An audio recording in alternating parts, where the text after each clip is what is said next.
आज का प्रातः क्लास है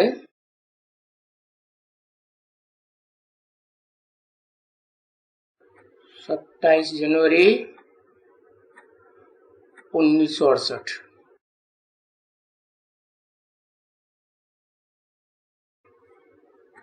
शनिवार।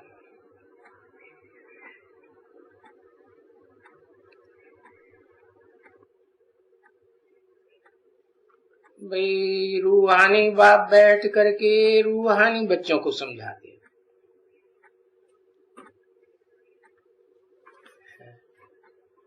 क्यों भाई ऐसी पार्शलिटी क्यों करते हैं?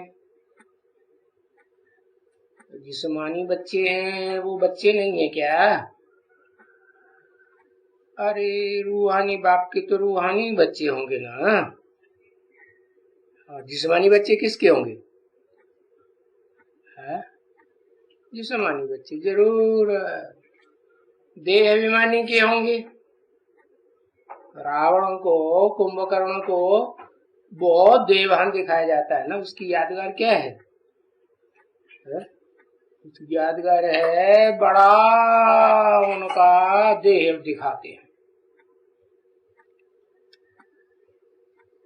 रूहानी बच्चों को ही बाप समझाते हैं। और क्या समझाते हैं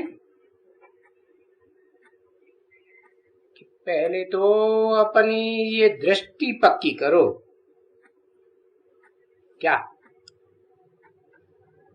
कि हम ज्योतिबिंदु आत्मा है और जिन प्राणियों को भी देखते हैं वो सब क्या है?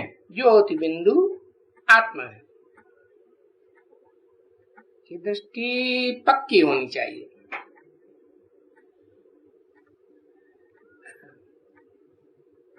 ऐसे हमारा बाप है तो बाप हम बच्चों को बोलते हैं कि जो भी आत्माएं हैं आत्मिक स्थिति में रहने वाली हैं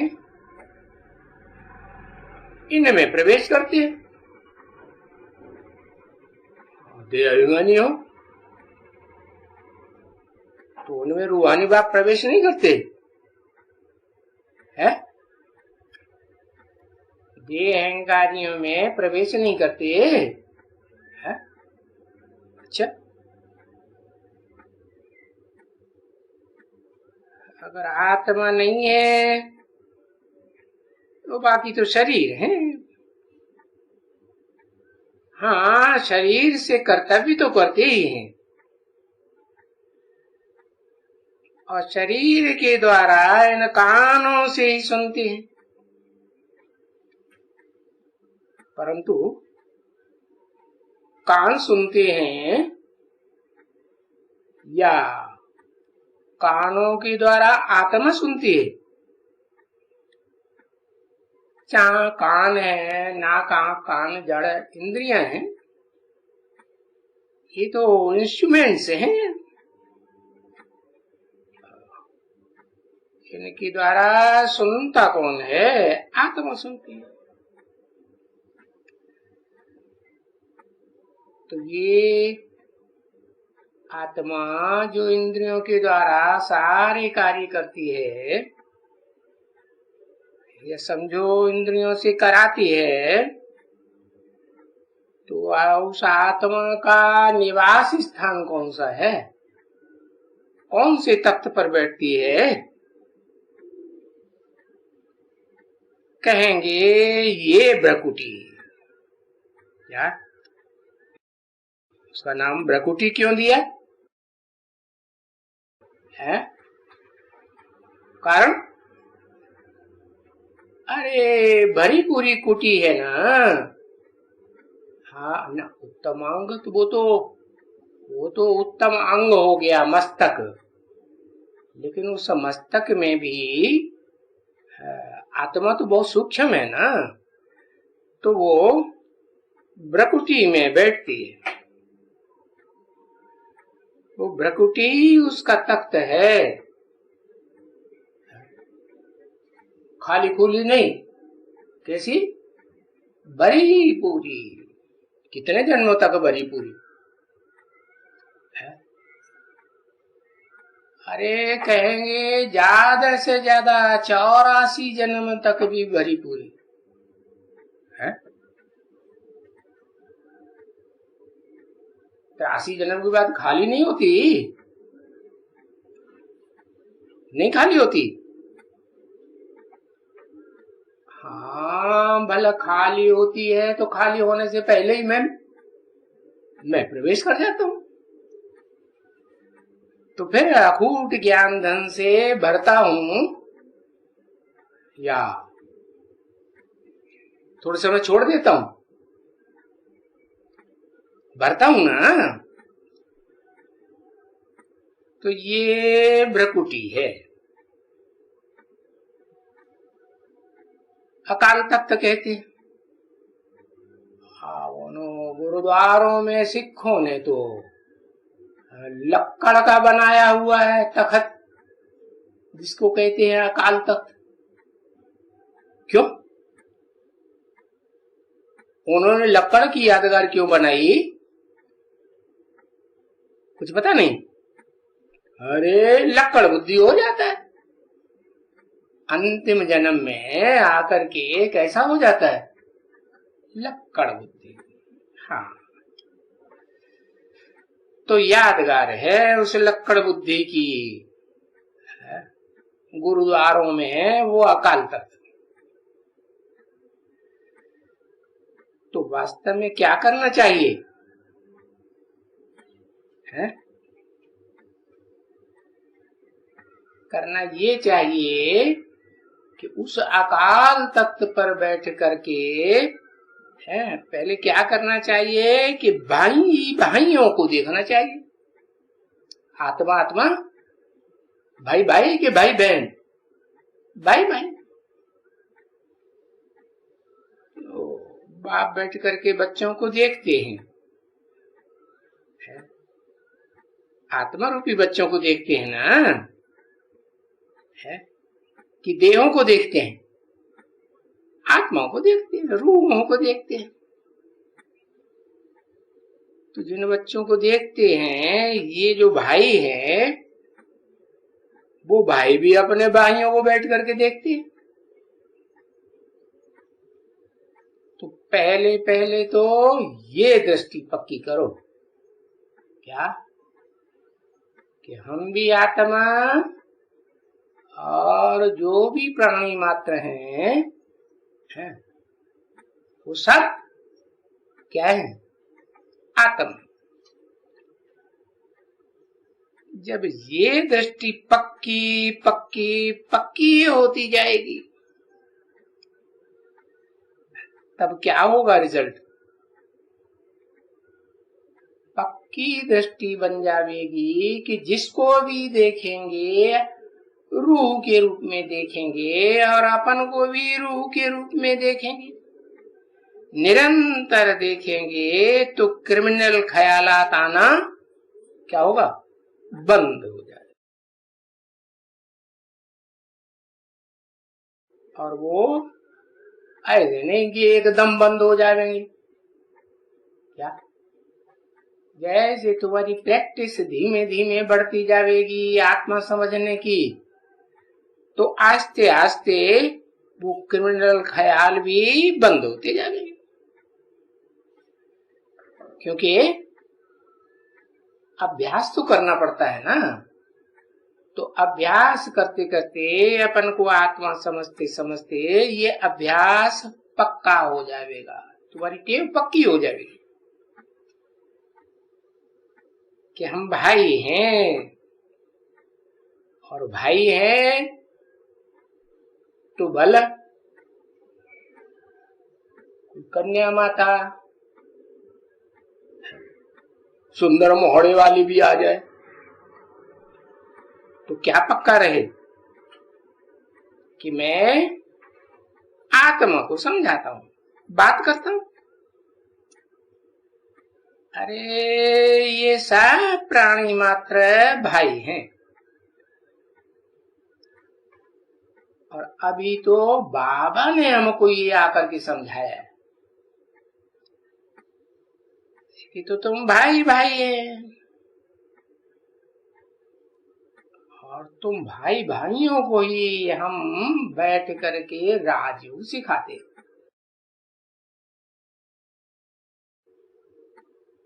अगर भाई बहन का ख्याल आया तो नहीं सिखाएंगे? है? अरे सिखाएंगे कि नहीं सिखाएंगे? तो भी सिखाएंगे। अच्छा, भाई बहन का ख्याल आया तो उसमें माया नहीं कूद पड़ेगी? है? माया बीच में टांग आएगी कि नहीं? नहीं आएगी। हाँ, तो फिर माया तुम्हें अपनी तरफ खींच ले जाएगी। तो तुम बाप से सीखेंगे क्या राजू उस समय? है? नहीं सीख सकेंगे। तो ये पक्का करना है कि आत्मा ही सुनती है, आत्मा ही चुर पुर करती है। और ये अगर आत्मा भ्रकुटी में न हो तो भ्रकुटी के बीच में चुर पुर करे ही नहीं। तो सुनते हैं तो कान फैलाते। तो ये आत्मा कान फैलाती है सुनने के लिए। तो बच्चों को पहले पहले तो ये आत्मा की दृष्टि पक्की करनी चाहिए। जब भी देखना होता है किसी को, तभी भी पहले पहले ये ख्यालात में आवे है, वो देह अभिमान का ख्यालात नहीं, ये आत्मा का ख्याल आवे और वो देह अभिमान का ख्याल उड़ जावे। क्योंकि ये प्रैक्टिस है, बड़ी मेहनत की प्रैक्टिस है, निरंतर बनाने के लिए बहुत मेहनत है।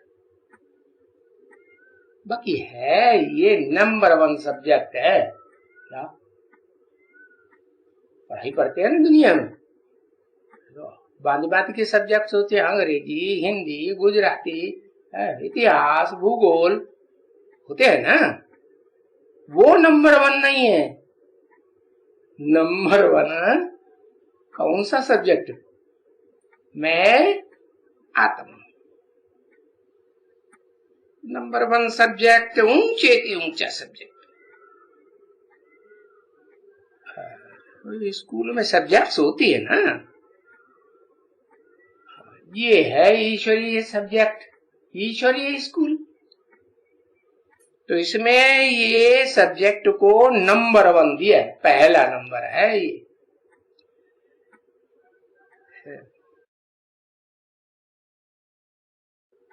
और इसमें और भी सब्जेक्ट्स हैं। और क्या क्या सब्जेक्ट्स हैं? बाप के इस स्कूल में, हाँ, आध्यात्मिक विद्यालय में और कौन कौन से सब्जेक्ट हैं? हाँ, दैवी गुण धारण करना है,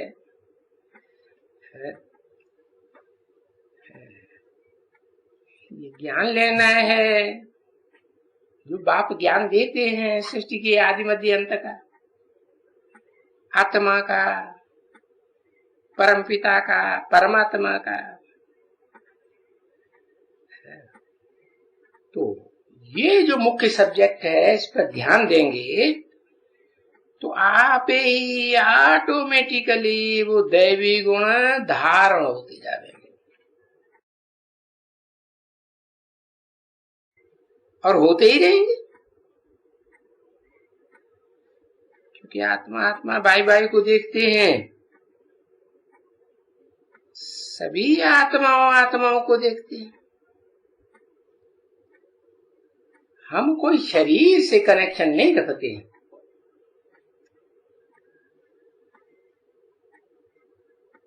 और हम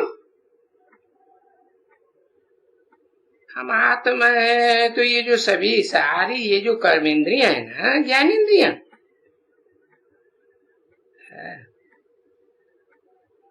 वो चलायमान कब होती है? जब हम अपन को देह समझ बैठते हैं, तब चलायमान होती है। तो देह भान में आने से ये सारा गड़बड़ हो जाता है। फिर पहले पहले ये नंबर 1 सब्जेक्ट पक्का करना पड़े कि हम आत्मावानी, आत्माभिमानी बन के बैठे रहें। तो पहली मुख्य बात ये है,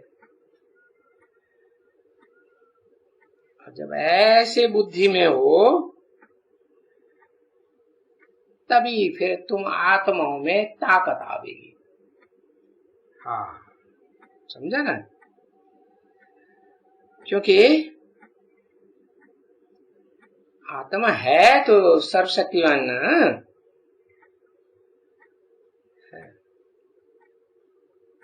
और सर्वशक्तिवान है तो कब? तमो प्रधान है तब कि सतो प्रधान है तब?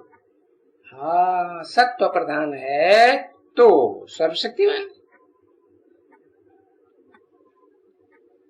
तो भला ये सब शक्तियां आत्मा को किससे मिलती है? अभी तो कलयुग की दुनिया है, तमो प्रधान कलयुग है। कलयुग में सबकी आत्मा तमो प्रधान है, तो सब शक्तिहीन हुए पड़े। अंधेरे में है या उजाले में है? अंधेरे में।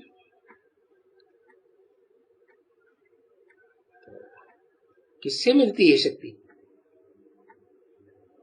बाप से शक्ति मिलती है। सर्वशक्तिवान बाप है ना, और वो बाप, रूहानी बाप सदा सर्वशक्तिवान है। हाँ, और तुम बच्चों को भी शक्तिवान बनाते हैं। जब तुम शक्तिवान बनते हो तो तुमको आ जाता है सतो प्रधान। तो इससे सिद्ध होता है कि सतो प्रधान किससे बनना होता है? कहेंगे भाई शिव बाबा से बनना होता है, क्योंकि वो शिव बाबा क्या सदा ऑलमाइटी अथॉरिटी है।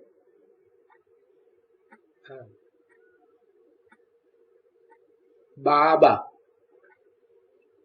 शिव बाप या शिव बाबा? अरे शिव बाप के लिए तो सदा कह ही नहीं सकते। इस सृष्टि पर सदा रहता है क्या? रहता है? हाँ, जब तक रहता है तब तक कहेंगे सदा, सदाशिव। तो सदा सतो प्रधान वो जो है सृष्टि रूपी रंगमंच पर,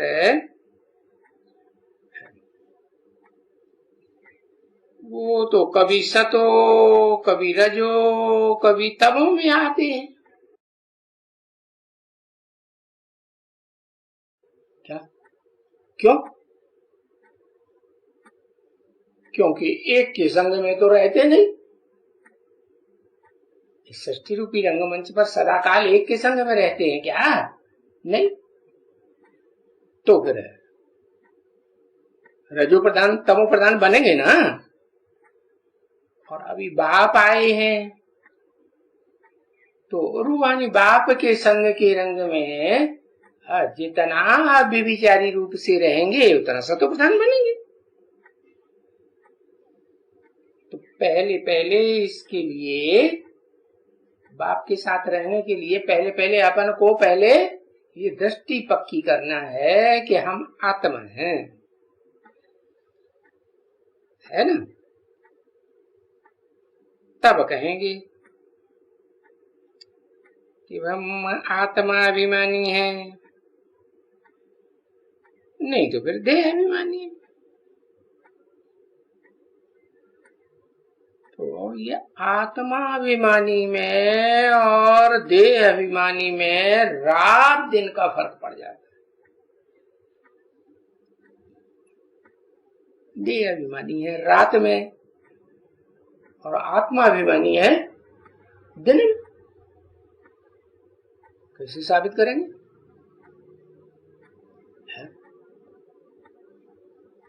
अरे स्वर्ग में दिन ही दिन होता है और इस नरक में, जो नरक की बनाई हुई ये दुनिया है, इब्राहिम बुद्ध क्राइस्ट धर्म के टाइम वगैरह सब क्या नर है ना, तो यहाँ तो फिर अंधेरा ही अंधेरा, रोशनी का उन्हें पता ही नहीं, इसलिए भटकते रहते हैं सुख की खोज में, या भटकना बंद हो जाता है? भटकते।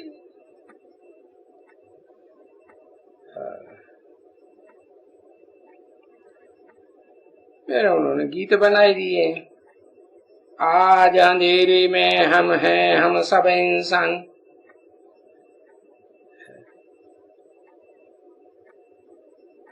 ज्ञान का सूरज चमका दे भगवान।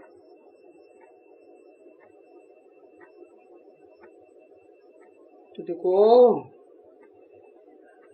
ये सोजरे का और अंधकार का, घोर सोजरा और घोर अंधकार का कितना फर्क हो जाता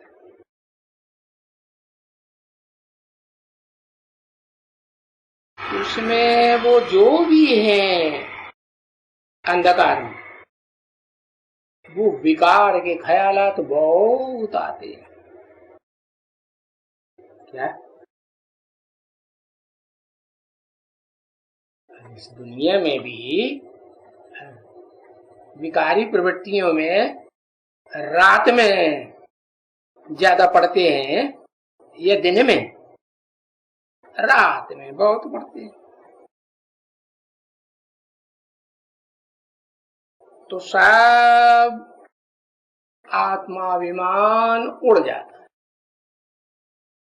विकार में गए और आत्मा उड़ गई, देह रह गई, देहभान रह गया।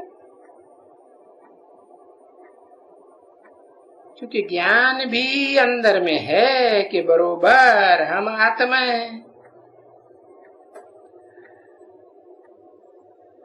तो क्यों ऐसा होता है?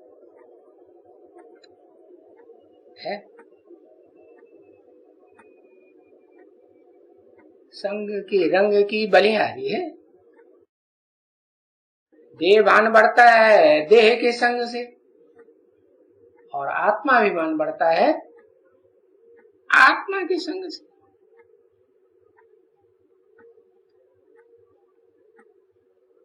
तो जाना है अब वापस कहा? आत्माओं के लोक में। क्यों जाएं? अभी नहीं जाएंगे। अरे ये दुनिया खलास होनी है, दिखाई नहीं पड़ता? नहीं दिखाई पड़ता। क्यों खलास होनी है? कोई कारण?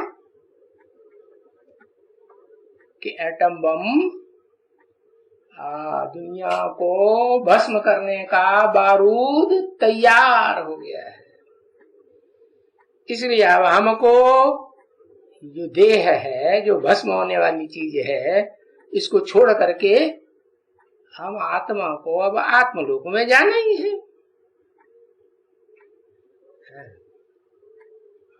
तो क्या करें कि आत्माभिमानी बनेंगे तो प्योर बनेंगे, पवित्र बनेंगे, तो आत्मा हल्की फुल्की हो करके ऊपर उड़ेगी।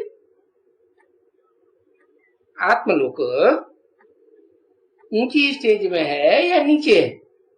ऊंची स्टेज में। तो पवित्र तो बनेंगे ना। पवित्र बनेंगे तो सत्व प्रधान बनेंगे।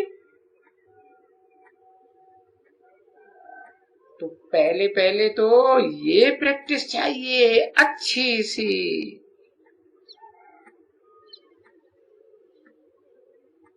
सो भी कोई ऐसे नहीं है कि बस बैठे ही समझे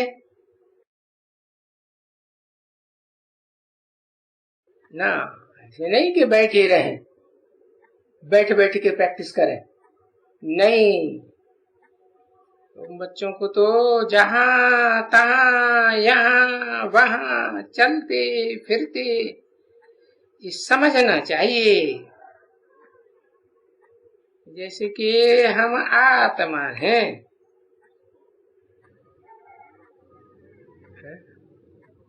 जैसे ये आसमान के सितारे हैं ना, झिलमिल झिलमिल चमकते रहते हैं, ऐसे ये धरती के सितारे हैं।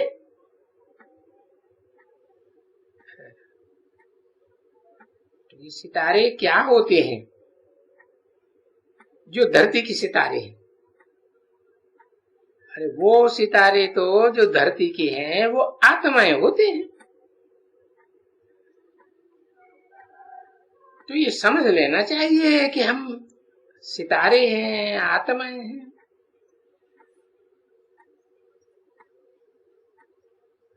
ज्ञान की रोशनी करते हैं। और ये शरीर तो हमको कर्म करने के लिए मिला है। सो जन्म जन्मांतर एक शरीर छोड़ दूसरा शरीर लेते रहते हैं।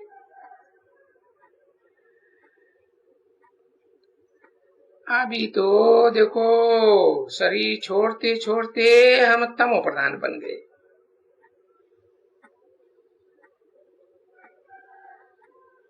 अच्छा, अभी तो हमको सतो प्रधान बनना है।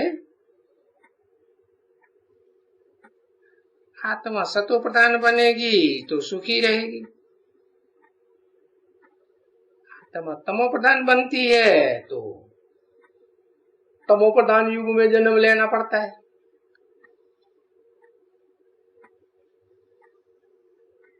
और देखो हमको सतो प्रधानता देने के लिए अभी भगवान आया हुआ है, जिसको कहेंगे डायरेक्टर।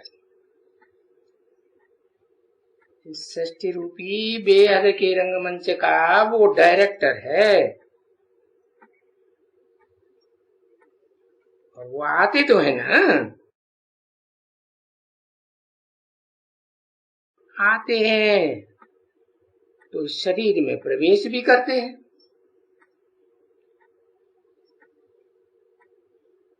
और अपना भी तो शरीर है ना संगम युग पर, जरूर अपना भी शरीर है। तो अभी तो हम जानते हैं कि जिस मुकर्रर रथ में वो आते हैं और कोई युग में तो नहीं आते हैं, सिवाय इस कलयुग के अंत में संगम युग पर।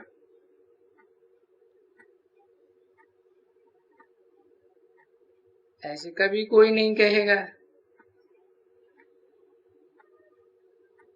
कि भगवान बाप कोई क्राइस्ट के शरीर में आते।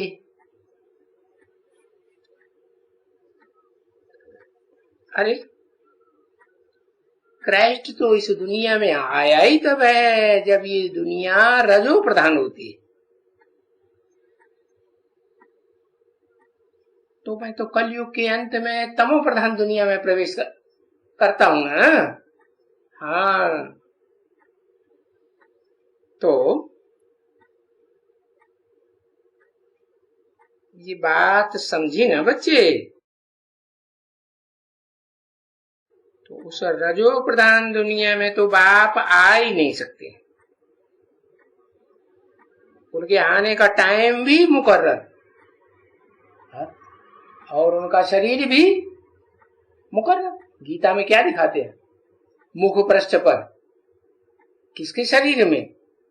कहते शरीर रूपी रथ है, उस रथ में आते हैं किसके? अर्जुन के। अच्छा, अर्जुन में क्यों आवे?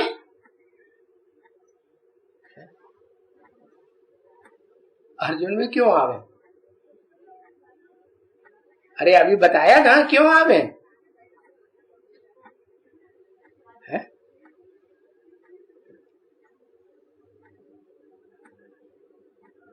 क्योंकि है? तो कोई कारण? अकाल तख्त बोई है। कैसा अकाल तख्त है? लक्कड़ बुद्धि। और कौन सा पेड़ ऐसा होता है जिसमें बहुत लकड़ी होती है, बहुत लंबा चौड़ा होता है? कोई होता है कि नहीं? तो उसका मिसाल दिया जाता है उसे लक्कड़ बुद्धि का। कैसे? उस वृक्ष से जिसका नाम देते हैं बड़ा वृक्ष। बड़ा वृक्ष, हाँ, दुनिया में जितने वृक्ष होते हैं उन सब में बड़ा वृक्ष। तो ये षष्ठ रूपी वृक्ष है, बहुत बड़ा है, उसका मिसाल देते हैं वट वृक्ष से। हाँ, वो उस वट वृक्ष के बीज में, बीज माने आत्मा में आते और एक ही दफा आते हैं। तो कोई भी कहे कि हाँ, कि आत्मा ये कहे कि कृष्ण में भी वही भगवान है। अरे पर भगवान तो आता ही तब है जब ये दुनिया तमो प्रधान कलयुगी दुनिया हो जाती है। तब पुरानी तमो प्रधान दुनिया को सतो प्रधान नई दुनिया बनाने आता है। क्राइस्ट में कैसे आवेगा? दुनिया पुरानी हो ही नहीं। द्वापर युग में पुरानी दुनिया होती है पूरी नहीं। तो भगवान कोई पुरानी दुनिया थोड़े ही स्थापन करने आते हैं कि भाई द्वापर में आएंगे, जैसे उन्होंने शास्त्रों में दिखाई दिया क्या कि भगवान कृष्ण कब आया? द्वापर के अंत में आया और तमो प्रधान कलयुग बना के चला गया। अरे तो भगवान के आने का फायदा क्या हुआ? फायदा हुआ है कि नुकसान हो गया? इससे तो ना आया होता तो अच्छा था। हा? तो देखो इस बात के ऊपर बुद्ध के लिए भी कहते हैं, अकेले क्राइस्ट की बात नहीं। वो तो कहते हैं बुद्ध भगवान था है? और भारत में एक ही भगवान को उन्होंने है इस द्वापर कलयुग की दुनिया में मान लिया। नरक की दुनिया में एक ही भगवान प्रैक्टिकल में देखा जाता है। कौन? बुद्ध भगवान। बौद्ध धर्म है ना उनका, तो देखने में आता है कि नहीं? हिस्ट्री की बात है ना। हाँ, तो देखो बुद्ध भगवान में आया। अरे पर भगवान तो आता ही है पुरानी दुनिया में, पुरानी को बदलकर नई के बनाने के लिए है। भगवान तो सत्य है ना, सत्य आवेगा तो सत्य ही बनावेगा ना। द्वापर में बुद्ध आया वो तो रजो प्रधान था, जैसे क्राइस्ट रजो प्रधान, जैसे बुद्ध भी रजो प्रधान। तो उनके भगवान होने की तो बात ही नहीं। भगवान को तो कहा जाता है ऊंच ते ऊंच, उससे ऊंच तो कोई होता ही नहीं कुछ दुनिया में। तो वो तो आएंगे ही संगम युग पर, और साधारण संगम पर नहीं, कि सतयुग त्रेता के संगम पर है, या त्रेता द्वापर के संगम पर है, या द्वापर कलयुग के संगम पर है। नहीं, कलयुग और सतयुग दोनों का जब मेल होता है तब आते, तो उसका नाम देते हैं पुरुषोत्तम संगम युग। क्या बनाने के लिए आते हैं? पुरुषों में, पुरुष माने आत्माओं में उत्तम आत्मा बनाने के लिए आते हैं। कौन आते हैं? अरे सुप्रीम सेल को उत्तम आत्मा कहेंगे या नीच आत्मा कहेंगे? उत्तम तो पुरुषोत्तम शिव ही हुआ ना, निराकार। तो पुरुषोत्तम संगम युग पर ही आते हैं। और उस पुरुषोत्तम के अलावा और तो कोई बुद्ध क्राइस्ट वगैरह आ ही नहीं सकते हैं।